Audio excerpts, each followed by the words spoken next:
I've got good news and bad news. Here's the bad news. Most protein bars are packed with sugar and unpronounceable ingredients. The good news? There's a better option. I'm Will, and I created IQ Bar plant protein bars to empower doers like you with clean, delicious, low-sugar brain and body fuel. IQ bars are packed with 12 grams of protein, brain nutrients like magnesium and lion's mane, and zero weird stuff. And right now, you can get 20% off all IQ Bar products, plus free shipping. Try our delicious IQ Bar sampler pack with 7 plant protein bars, 4 hydration mixes, and 4 enhanced coffee sticks. Clean ingredients, amazing taste, and you'll love how you feel.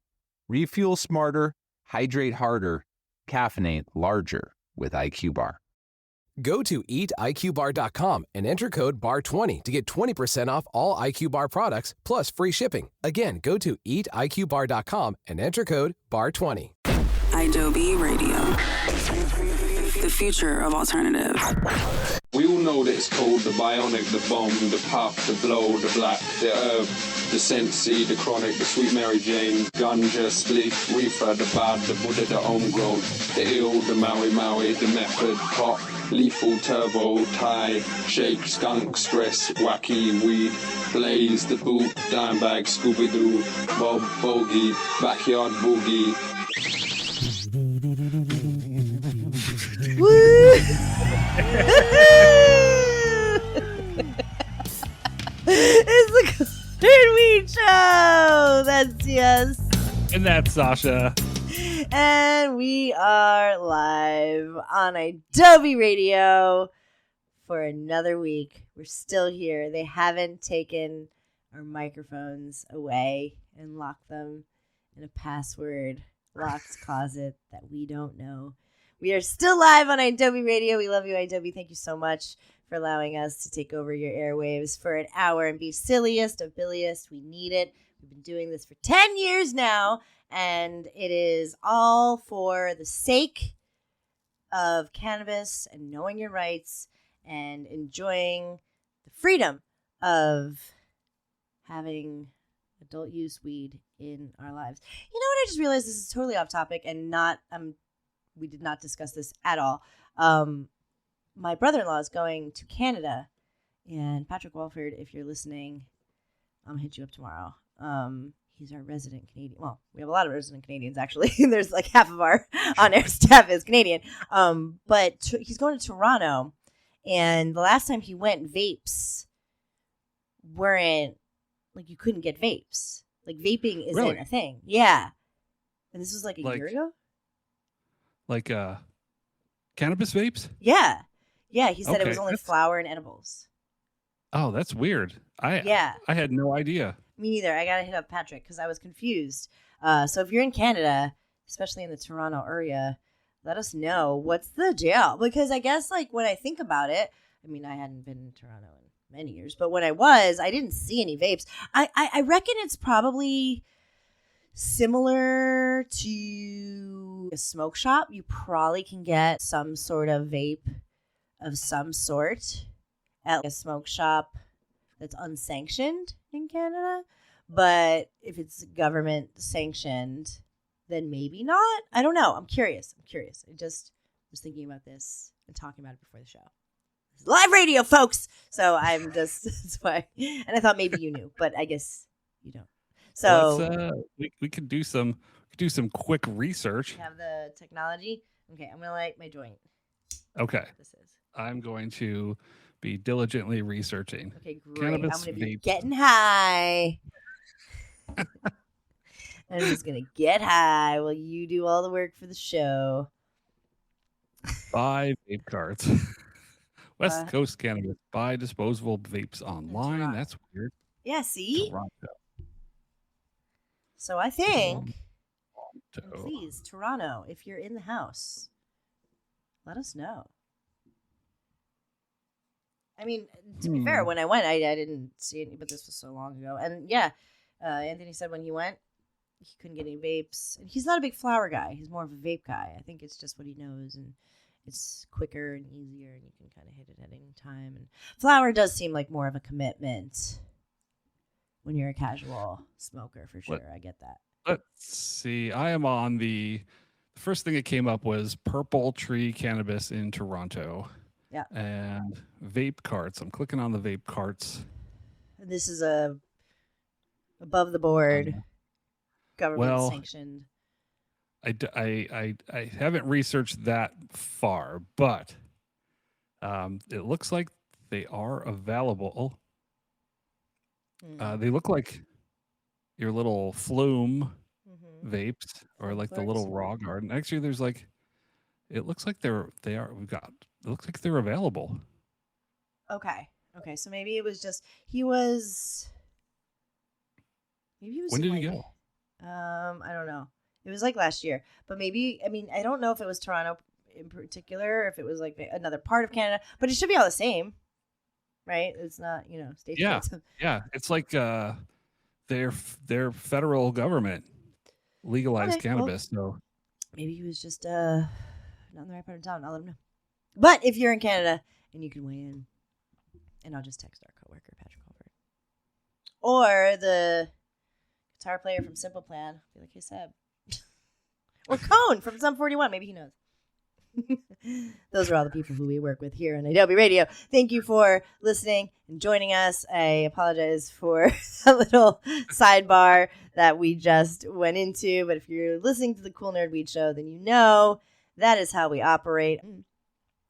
But we are here on March 16th, 2026. 2026, by the way, is the year we're in, and we're still trying to combat the stigmas and the bullshit that we're dealing with weed. Now, not only do we have to deal with the legal or the traditional market of stigma. Today I was rolling a joint, and I was doing it in the kitchen. I was watching my niece, who's 3.5, and she was in another room, of course. But just as one would pour a glass of wine in another room, I was rolling a joint in another room. And she came and she asked me what I was doing. And she wanted to sit on my lap while I was doing it. And she was, what are you doing? Can I see? What are you doing? And I was trying my damnedest, because I was like, this is my time to shine. And I was trying to tell her what the fuck I'm doing, but I couldn't. Like I was like, well, this is what grown-ups do, and she was like, can I see? And I was like, I'd rather you didn't get close to it. I don't want her to fucking get crumbs on her hand. And then she goes to the doctor, and she has an ear infection. She's tested positive for THC, and like God forbids. But obviously, I didn't let her near it, and you should not let your children who are prepubescent, especially, to be near cannabis. After that, do some research, but it's much like alcohol. I'd never want to, and I was talking to my brother-in-law, my sister, like I never want to compare it to smoking cigarettes. I never want to be like, this is like when you see, well, I did say, because my dad smokes a pipe, or he did smoke, or he's trying to quit, but he smokes a tobacco pipe. And I said to her, how Pop sometimes steps outside and puffs on his pipe. It's kind of like that. And I feel like she didn't buy it. So I don't really know, even today, even in my life. And how long have we been doing this? For a long time. She's so smart. And she, at 3 years old, she's already on to you. And I was kind of trying to say, like, how mommy drinks a glass of wine when she tries to, relax, or at the end of the day. This is kind of like that, but it's only for grown-ups. And I can explain it to you more when you're older. But, I don't want her going to school and being like, yeah, my auntie was rolling up green herb and I was playing in it. Like, because that's the thing. You can watch your mom drink wine at, 3 years old, but to smoke weed in front of them, you feel like you're a fucking junkie in the 1980s and, baby in the bathtub. Totally. I have my former partner was her father grew and consumed. When everybody came over, they would just do their thing. You were just rolling up until the little one came in and did like this with the paper. No, I was doing this, rolling up a little paper, and then Daddy was banished to the garage from then on out. I'm probably not far from that, TBH. I feel like there will be a moment where they're like, could you just do this? And it's like, again, you're so perceptive when you're that age. And I know that she does know, and I know that she can understand what it means. Well, maybe not yet. I think she's a little too young for that. But there is a moment where you understand when your parents or when a grown-up does something that, like, where they let loose. You know what I mean? Kind of like a different version of a grown-up. And that's like when you consume something that is a little psychoactive, or, you drink or whatever. But it's hard to explain. It's easy to explain wine or alcohol. And it's obviously, I don't think smoking cigarettes, I don't even think anybody ever even asks about that anymore. So, I was, again, struggling to think of what to say while I tried to pretend I wasn't doing what I was doing. But I also was like, damn, I thought we were so past this, and you kind of forget how not past it we are. And I guess that's what this show is about, this episode. We're kind of going to go a little bit all over the place with the news. It's more news, I guess, than anything else, this show. Just kind of catching up on the last month or so of news. And this we'll talk about stigma and what the news tells us and what we experience in a little bit. But we're going to start with something that we have been talking about like for a really long time. And, I think we do have an episode or 5 called The Nerds Were Right. And I think this is one of those things. And look, it doesn't take, a cannabis sociologist to tell you that multi-state operators, when you, this is very, it's kind of niche. It's kind of like industry speak. But if you're a casual consumer of the cannabis, I'm here to tell you that if you see a brand and you see this brand in multiple states, that's what we call a multi-state operator. And that is what we, TS and I suppose in the biz, we call that big cannabis. That's when, everybody makes the joke, big this, big that. Basically means corporate, right? It means big money. It means Wall Street cannabis. And 100%. Turns out they are corrupt as fuck. As I think we may or may not have mentioned many times. And this is going far back when, I remember going to Massachusetts literally when we started the show, really. Maybe a year after we started the show, and multi-state operators were really popping off. And I was like, well, I don't know about the inside and outside of business, but I can tell you the weed sucks. Like, that much I know. There's no love when it comes to almost all, and at least these 9 on the list, multi-state operators. There is no love in big cannabis. And one, Ohio Attorney General David Yost filed an antitrust action accusing 9 multi-state operators of coordinating to suppress competition in Ohio's legal cannabis market. Oh, no, like a monopoly type of thing? Or yeah, like suppress the mom and pops, the legacy operators, people that have been in the game and do it for the love as well. And Ohio's been in the game how long? The adult use game, I guess. I mean, they've been doing medicinal for a while, right? Yeah, but they haven't done adult use cannabis for that long, I don't think. Let's see. Really There's only some way we could find out. Yeah, just like the Canada thing. I don't know how you'd even begin. What are you gonna do? Call call the embassy. Call the president of Ohio. What are you doing over there? Let's see. Retail sales began on August of 2024. Okay, so a couple years old. Years now. When a place goes legal, again, casual cannabis user, when a place goes adult use, things change, regulations change. There's a bunch of biz that needs to happen. So you need to get your license. There's a lot of money that has to be spent. And we saw that. And the reason why we talked about it, I mean, it's the reason why we had the show. The reason why we talked about it at length is because we wanted to preserve the mom and pops. We wanted to have friends of ours on that were kind of like, can we get a witness? Can you just explain on what the climate was like before adult use and before big cannabis came in? And we wanted to talk about how these companies will probably take over and,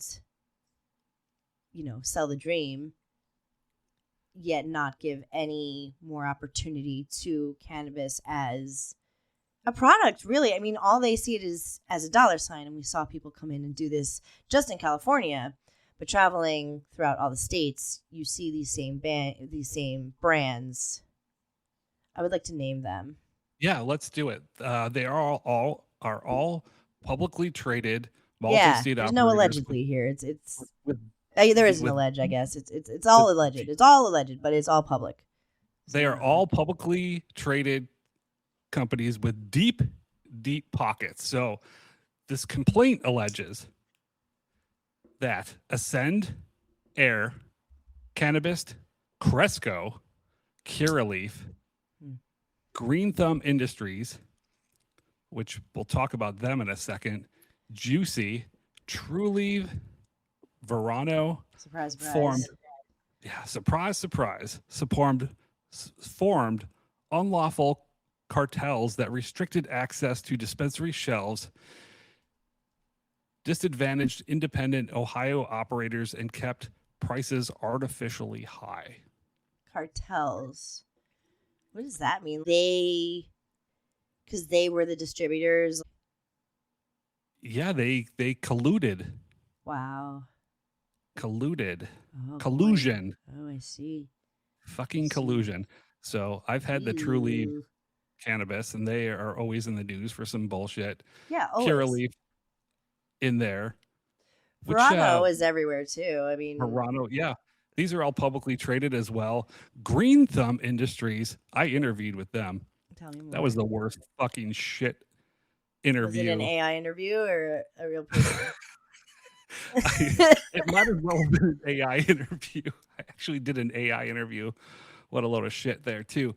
But the Green Thumb Industries, I interviewed with an HR person, which I guess that's how multi-state operator corporate people. That's how a corporation operate. is, which sucks for weed. But yes, that is how a typical American company, I think most international, but that's how it goes. You interview at a big corporation, you usually interview with the HR person first, which is so whack. But you get through that, and then yeah, I didn't get through the first part. I see.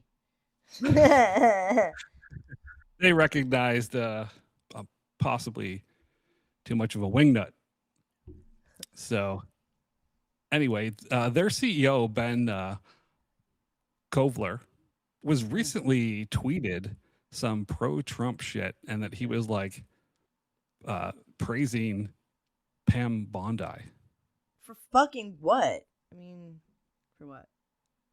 I don't know. And they're basically calling on a boycott of anything touching Green Thumb Industries. Sure. Probably Green Thumb Industries. Whatever, they sound whack as fuck. Look, I'm sure a lot of their politics in these companies are not aligned with our values. That's almost a given. I think,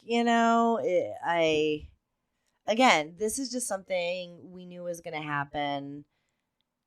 I think the corporatizing of weed, anything really, but especially weed, particularly weed. I think corporations and investors and all the monies, they looked at weed and they were like, this is easy. It's like white collar crime, and it's gross because it's harmful. It's, first of all, I mean, not even like counting how unethical it is, right? I mean, we claim to have a free market and we claim to have equal opportunity. And the gag is that when we became adult use, expungement was the selling point. The equal opportunity and social equity was the selling point for a lot of us. We were like, okay, if you're going to come into our lives and regulate, then you have to be cool about it. And, lawmakers were like, yeah. And like everybody just had like dollar signs in their eyes. And it's just like anything else. It's the Walmartization of cannabis, which fucking sucks, gross. man. It sucks. It's just, that vertically integrated insanity. There was like a little bit of a hullabaloo, and we talked about this 4 or 5 years ago when the vertically integrated cannabis operators started, and it was like from seed to sale and so on and so forth, and it was all one company, and that was confusing to us. We're coming from where we were from. We didn't understand such things. We were like, how? So I feel like once we got past that, and there were other people that were also like, this seems insane, because there's no way that there can be competition if you can do that, It's true, because you look at the places where like Trulieve and Curaleaf thrived, where they started, where they got their foothold, were in states that insisted on the vertical integration, like Florida, for example. Mm-hmm. And, they went from top to bottom. Also, these companies had such deep pockets. The monies, they have the money to get to the lawmakers and the legislators and shape the way that the cannabis laws work. Yeah. And then they can operate, and they can be the only ones. Like there were like 3 companies in Florida, and every single shop, they had their territories, and it was these top companies. And then these companies also are the ones that are funding your anti-home grow bills. This is it's all like a cycle of insanity. So Ohio has caught on to this multi-state bull jazz, and they're suing, all these folks or whatever they're doing. But I guess other states kind of haven't, like California, I guess, hasn't done this yet. Which I think in a place like California, it's difficult because, multi-state has come to California. It's obviously not immune, but there's so much other stuff that I feel like California has to tie up, before dealing with this. A lot of the multi-states actually pulled out of California. There's still some here, but a good portion of them pulled out because what's interesting is sorry, go ahead. It was too hard or too costly to operate. Right. Yes. And they moved here to New Jersey. It's true. They did. I mean, Wonder Bread's here. Cookies is here. Fucking Kiva. Like I'm saying I know why they did this, but all those companies, 710, you know what I mean? All the folks who opened up dispensaries who knew what's what got all these California and I don't know how many states they're in, but it's more than one. So, I guess, a lot of those folks fled out of California because it was really, really expensive. So for example, like Cresco. Yeah. We started seeing them just everywhere. They were fucking everywhere. They were dropping their concentrates off everywhere. And we're like, how the fuck are they doing this? What is happening? And, allegedly they would give it to the shops, and they didn't even really, their representatives didn't even care if they got paid. Well, this article, sorry, go ahead. As long as they had their brand in all of the California shops. So that price, that model doesn't work well for a long time. Well, not in a place like California I think also it's worth noting, and I kind of always like to just lightly point this out, is cannabis is very, I feel like, market fluid. So in California, the access to weed, you really do have a lot of access. I mean, if you live in a remote area, maybe not, but it is pretty easy. You don't have to drive too far. Maybe a little, maybe an hour or so, but in traffic. But California does have a culture where it's existing above board. Ohio doesn't. So they only have the Walmarts, the smaller stores don't get to exist because they're just bought out. I did find the last part of this article interesting. The section is, can drug dealers make good antitrust defendants? So, I mean, I think the traditional market also suffers when there is basically a monopoly with the multi-state operators, or a cartel, quote unquote. I think the customer suffers, and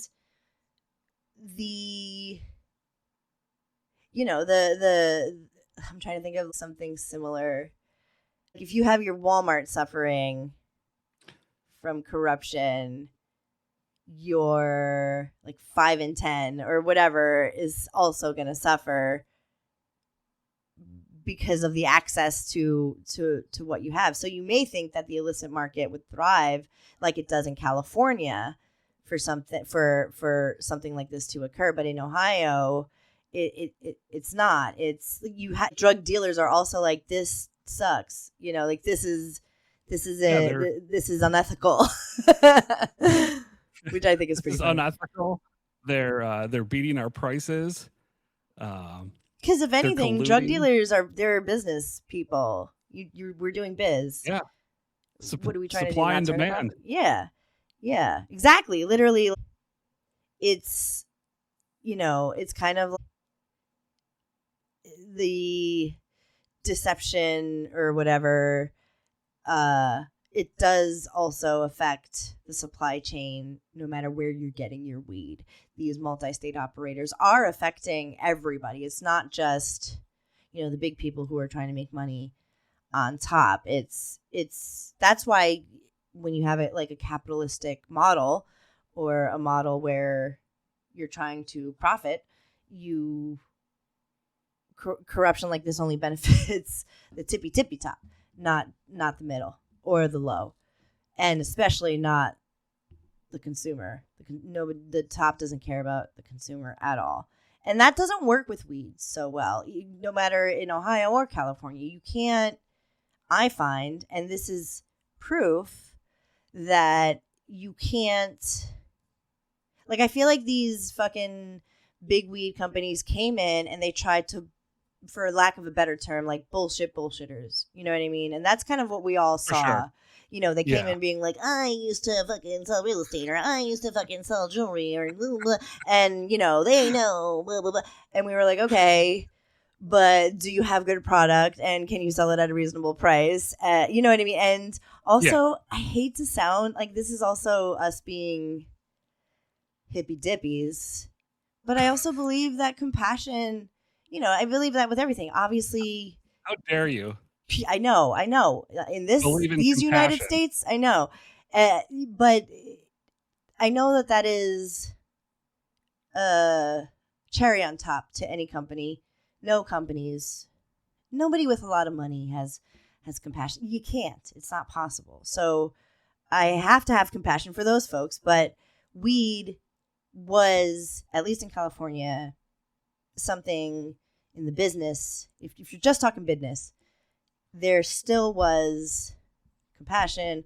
There was, paying the stump. You know what I mean? There was an understanding. There was business being done. There was money being made. And it wasn't all ethical. I'm not saying all that. But there certainly was a model, in California at least. And that's somewhere where weed is wide-reaching and very easily attainable. So in a place like Ohio, this really sucks. This really sucks. And I wonder if this all passes and everybody who's supposed to win wins. I wonder what happens. Do they allow... Is social equity opened up? Can you home grow? Yeah, so on and so forth. Do opportunities start to flow in? Full recalibration of how the regulations are regulated. Right. It's really like a revamp. We'll keep you posted on this case. We'll keep an eye out, especially on Ohio, and obviously California. We always have an eye on California to see where they go, but it's all different. There's all different reasons for why big weed has not been great for the industry, and for them to be called cartels, that's a diss. Like that's yes, it is. It's coming for their necks. Because how dare you call fucking no socks with loafers cartel? How dare you call Bitcoin cannabis bro cartel? We'll see how this goes. Our bottom line is that big weed sucks and we want to see more small mom and pops. We want to see people who believe in the plant. They can mass distribute. Just give them a minute. We've seen it done. And now, if we're talking states' rights, why don't we keep it local? Why don't we start growing in smaller batches and not producing shitty-ass, moldy-ass weed that's probably giving people fucking scromiting, and make good quality bud that everybody benefits from? Why? Yeah. Half the people on these lists, I have complaints again for like workers violations, mold, pathogens, just contaminated grows. And, they haven't, a lot of them allegedly done shit to rectify any of these problems of giving you tainted products. And they're price fixing and fucking colluding. What a load of fucking shit. Treating their workers like butts. I mean, it's Amazon for weed, and that's not where we want to go. You'd think it would be, because it would be more accepted and available, but it's not. That's not where this can go. It'll ruin the industry. It'll ruin the industry. Even traditional sellers and buyers do not benefit from this. So it's in everybody's interest to open up the market. Bunch of fucking fascists. All right, we're going to take a break. We're going to talk about more stupid shit. Oh, god damn it. Why does it have to be like this? Okay. I'm not going to set it up. We're going to have a good rest of the show. We'll take a quick break, and we'll be right back.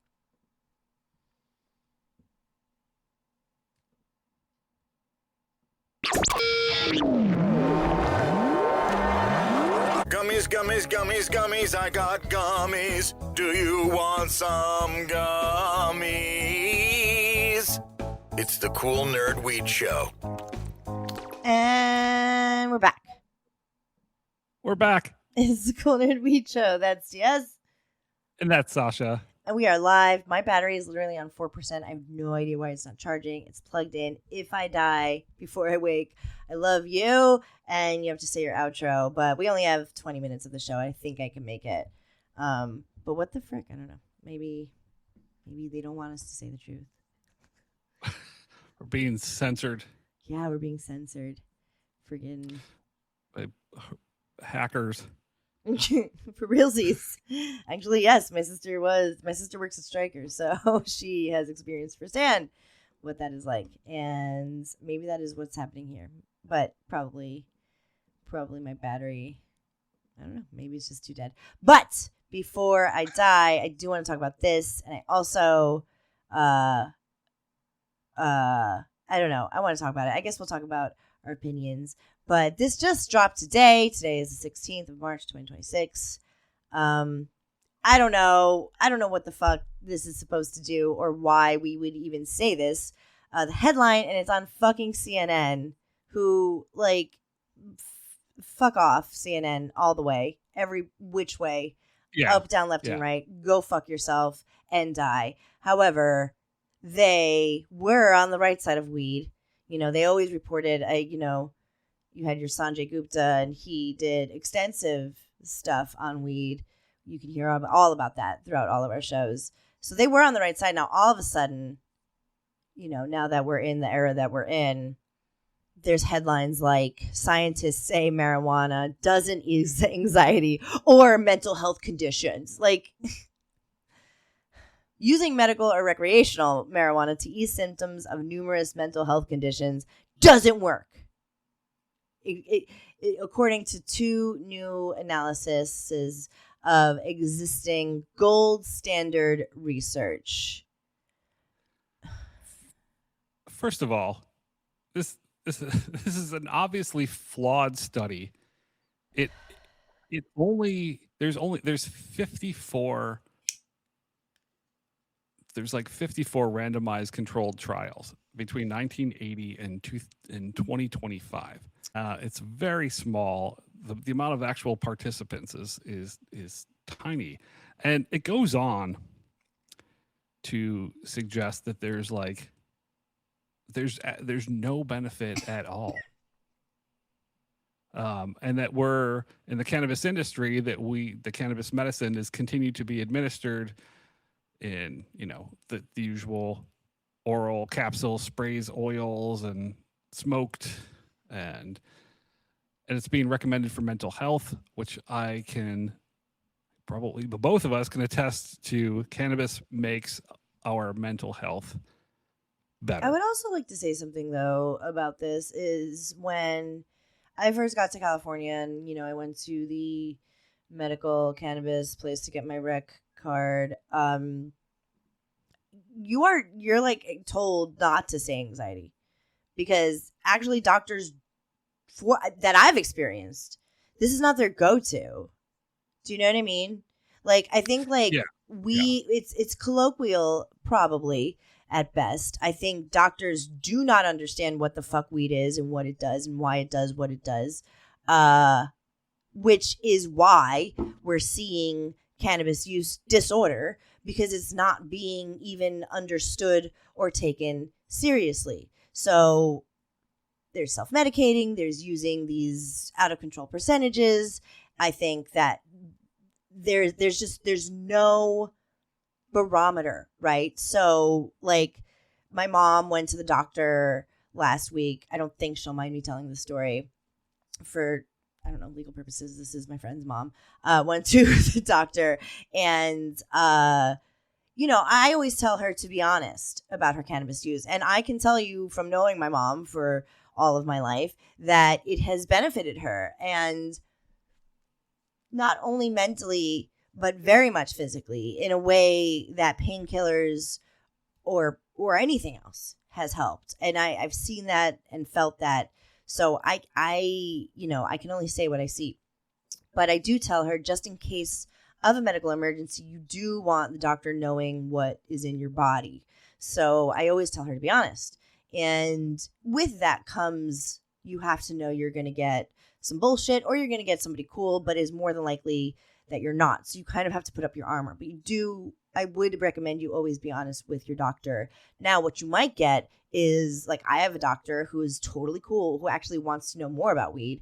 And, like, we can't discuss it too much, but he will say, I'm really trying to be licensed in, prescribing weed, because I feel like it's good for so many things and blah, blah, blah. And then you have doctors like the one she went to, who tells her she's using it as a coping mechanism, and has she tried breathing, and she's a control freak, type A, and needs to understand everything. So obviously it's been a crutch for her. And this poor thing just started smoking after years and years of prohibition and years of telling, a very nervous mother in the 90s that her kids were going to be taken away, by what was then DIFUS, and now CPS.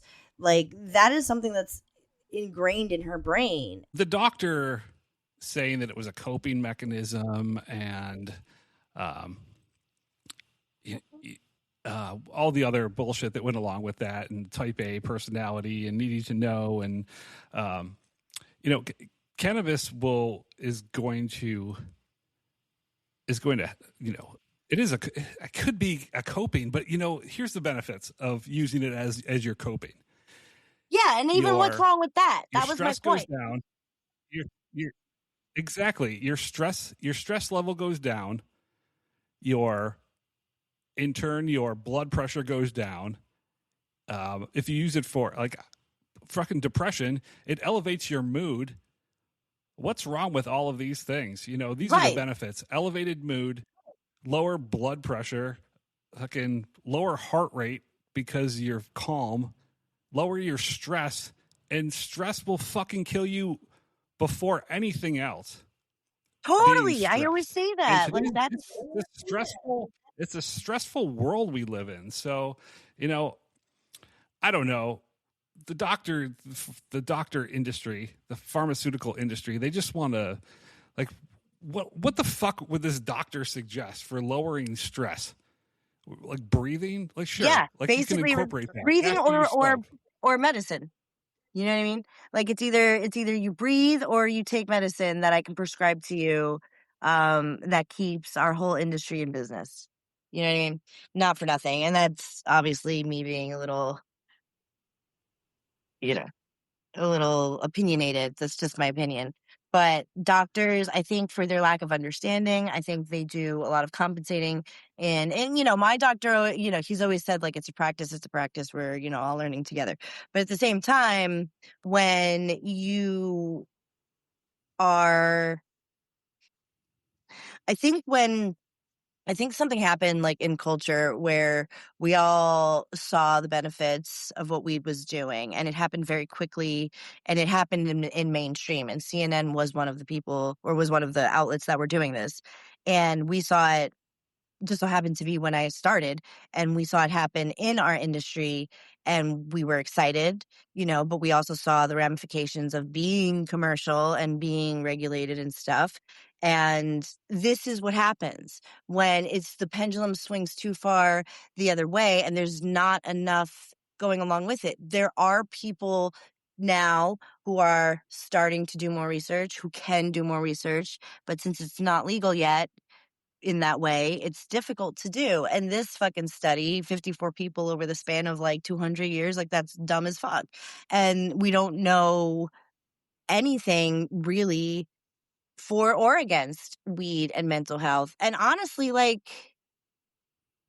I am not really often comfortable with recommending weed in a lot of ways. I'll say start with a CBD gummy. I'll say something like that. But if you've never smoked weed and you have anxiety, like, this is something that nobody asked for. Yeah. Nobody said. Yeah. Does it so happen that when people smoke weed, they're more relaxed and then they find themselves more relaxed and less stressed? Yeah. But, like, also I know people who really can't smoke too much or they're really paranoid or they're really uncomfortable. People are my sister, right? Like, I'm related to those people. Yep. But I also know people who are so comforted by it, like myself. So comforted. And I'm what Hank Green would call a super user. I'm a super user of weed. And like you said, stress causes so much of our disease and our pain and our suffering. And if people can find relief in this, I think it's a real shame. It's a real shame on outlets to try to take that away. I think that's a real bad thing to do. It's real mean, and I'm sad. CNN is doing cannabis a great disservice, and a disservice to, like, the fucking. How many parts did Dr. Sanjay do? He did like 7-part series, like starting in Colorado with like medical cannabis refugees who were finding relief for their ailments and their children and so many other things. And then he did a deep dive into the CBD and CNN, you've lost your way. Yeah, you fucking suck, bro. Whatever. They had a fucking Trump town hall. years ago. I wrote them off then. But, like, fuck them. Fuck everybody who doesn't understand weed enough to have an opinion on it.